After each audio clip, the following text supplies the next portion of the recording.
My daughter, my wife, and myself were treated to this film Friday night at the house on HBO Max.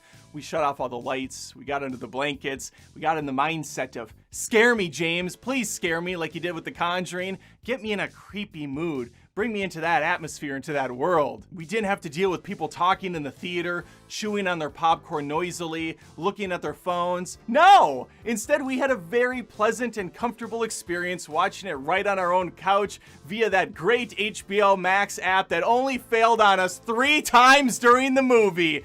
Why is that app so terrible? You might have to tell me if I'm getting a little too dramatic, but that HBO Max app makes me want to kill myself. Yeah, I think I hear it. I think I hear the drama. We're gonna start spoiler free, but we're gonna make our way into some spoilers later. I will let you know. For this first half of the review, I'm just going to tell you some of the pros and cons. It's mostly cons. Give you a little bit of warning what to expect. The film can really be broken in 2 parts. Part 1, the mystery. Part 2, the further disappointment of the mystery. I've been around the block a few times, so I've seen a lot of these types of movies, and I called the twist or the reveal or whatever you want to know it as about 15 to 20 minutes into the film. So then watching the next 45 minutes of people getting to the conclusion I've already reached was a bit of a chore, especially when nothing exciting is happening in that time period. Our lead character is Madison. She's in an abusive relationship. She's actually in a couple. Let's keep going. Early on in the picture, something very disturbing takes place in the house, which forces Madison to make the tough decision.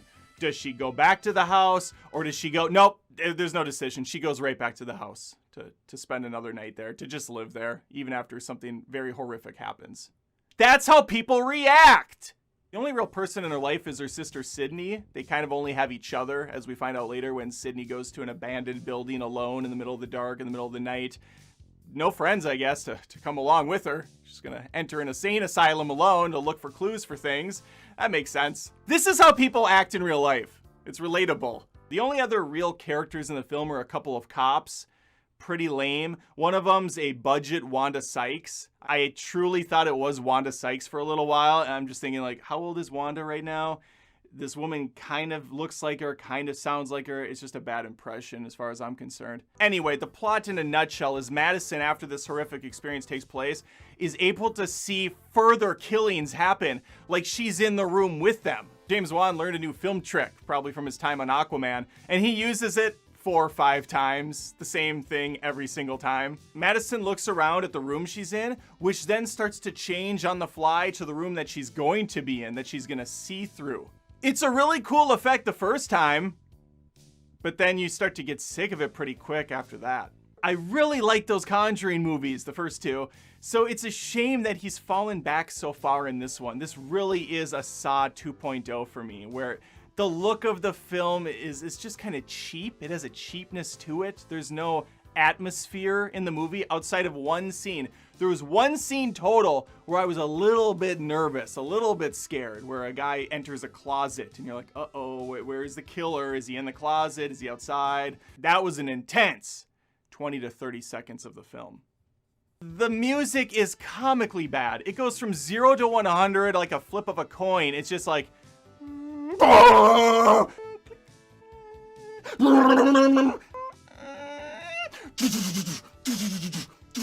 and again, like Saw, the acting is also pretty bad, shockingly bad for a movie of this caliber.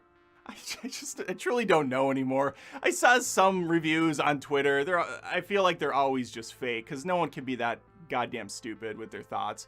Someone was like, this is the most intense thriller I've ever seen. Shockingly horrific, frightening beyond compare. Have you never seen a movie?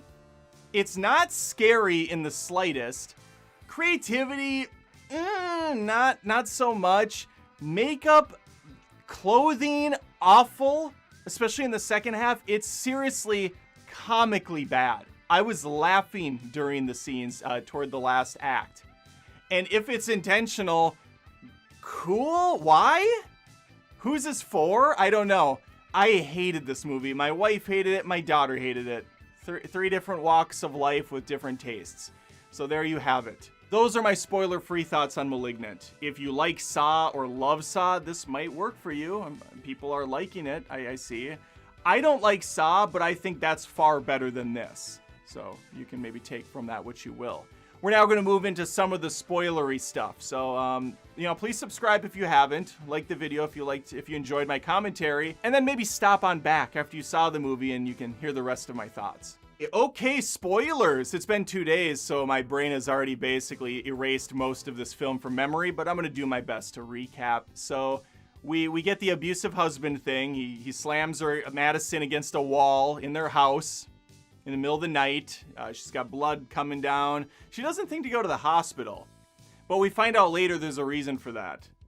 Maybe subconsciously she can't because she's not actually in control of her own body. Which would also, I guess, explain why she doesn't think to leave the house, because she's being controlled by someone else. The tumor, the thing that couldn't be removed from her. The problem with this approach to filmmaking is the audiences are very frustrated when you see something like this. The common sense is so removed from the character, and there's not a lot of mystery at this point, so it just looks like an incompetent idiot staying in this house after her husband was horrifically murdered there. I should back up a little bit and talk about some of the red flags thrown early on. That opening scene where we're in the psychiatric ward or the hospital, whatever it is, the mental institution type of thing, we have the alarms going off, a lot of the doctors are dying, and the main doctor says, it's time to cut out the cancer. And so this was the opening of the film. The way it was shot, the way it was visually displayed was not pleasing at all to me. I thought, oh no, this doesn't look good. I don't care for this style. And that kind of carried throughout the movie, which is very light on atmosphere. It was very disappointing. During the course of the killings, we don't know if this thing is supernatural, if it's part of Madison, it's part of Madison. That's what I figured out very, very quickly on, especially when with the whole line of cut out the cancer. She kept feeling the back of her head and not getting it checked out, which was a big indicator that she's got a Voldemort situation going on. This is Harry Potter and the Sorcerer's Stone 2.0, or Harry Potter and the Philosopher's Stone for the purists out there. I hear you. They went full bore Professor Quirrell in this film, yet somehow that was more disturbing in a kid's movie. The prison scene's gonna be the moment that everyone points out, where Madison's in the cell with a bunch of ladies and she lets her freak flag fly, opens up the back of her head, and just starts going John Wick on everyone in there, breaking bones, smashing faces. It's gory, it's delightful, it's very silly. And the whole time, the cops are nowhere to be found. Just the worst police force I've ever encountered. And I'm from Minnesota. You have this awful wig on the back with the face, and then you have Madison's face, just it's so stupid. And the creatures jumping and killing people. It's her twin brother. They're conjoined and they couldn't remove him from her. So they're sharing the same brain and he's taking over and she doesn't know what's going on during these situations. It could have been a cool idea. It was just presented so piss poorly. I don't have a ton of spoiler stuff to talk about, I realize. Most of it was very predictable to me. I knew who her mom was right when she was captured and chained into that room. I knew the ending was her, now making her brother see things that weren't there, so that was obvious. Without the interesting story, you're left with a really ugly looking movie. It left me bummed out. I was so pumped to watch this film, seeing nothing about it but that cool poster with the blade, the red blade going down on the eye. I thought, James Wan, he's back. Conjuring, baby. No, it was more Saw. I'm about spent. So thank you for watching the spoiler section. If you did, leave a comment. Let me know if you saw the movie and what you thought. Again, like, subscribe, tell your friends, share the video, blah, blah, blah. And I'll see you again shortly. I guess the big question is, which is better, Malignant or Maleficent? Because they sound similar. Maleficent is better. What the hell, James Wan? Why am I picking that?